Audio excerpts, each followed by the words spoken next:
बिस्मिल्लाहिर्रहमानिर्रहीम अस्सलाम वालेकुम। तो आज हम करेंगे रेंज का क्वेश्चन ग्रुप डाटा से भी और अनग्रुप डाटा से भी। तो फर्स्ट ऑफ ऑल हम इसको एन ग्रुप डाटा से करेंगे।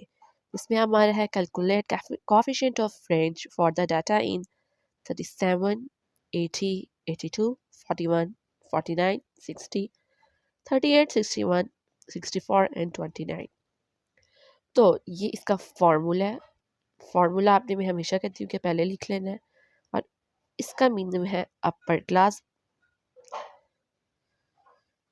और एक्स और का मीनिंग है लोअर क्लास।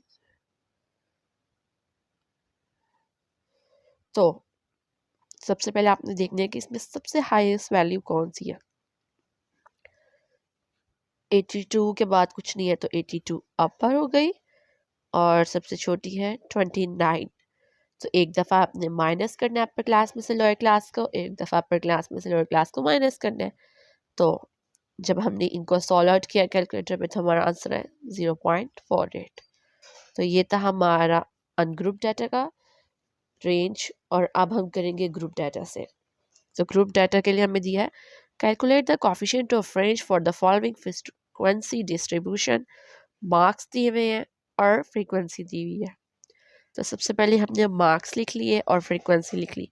फ्रीक्वेंसी के टोटल की आपको कोई ज़रूरत नहीं, आप ना भी करें तो कोई फ़र्क नहीं पड़ेगा। यहाँ पे आपने फार्मूला लिख लेना है, सेम वही formula, upper class minus lower class divided by upper class plus lower class.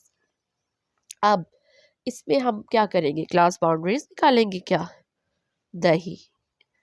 तो फिर मिड पॉइंट एक्स नहीं, इसके लिए आपको कुछ भी निकालने की ज़रूरत नहीं है, जैसे कि हमने पिछले क्वेश्चंस में निकाला है।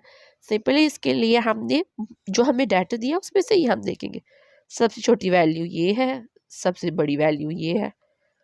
तो लोअर क्लास क्या है 0, अपर क्लास क्या है 300। तो सबसे पहले करें 300 में से 0 को माइनस और 300 में से 0 को प्लस। तो जिसको भी माइनस करेंगे कुछ तो नहीं आएगा, सिर्फ 300 ही आएगा ना। 0 में से जिस भी चीज़ को माइनस करें कोई फ़र्क नहीं पड़ता। और प्लस किया तो 300 आया, 1000 1000। तो आंसर हमारे पास आया 1। तो ये था हमारा आज का कोएफिशिएंट ऑफ रेंज का क्वेश्चन ग्रुप डाटा से भी और अनग्रुप डाटा से भी। अगर इसमें आपको कोई भी डिफ़िकल्टी है तो आप मुझे कमेंट कर सकते हैं। तो मिलते हैं आपसे नेक्स्ट वीडियो में। अल्लाह हाफ़िज़।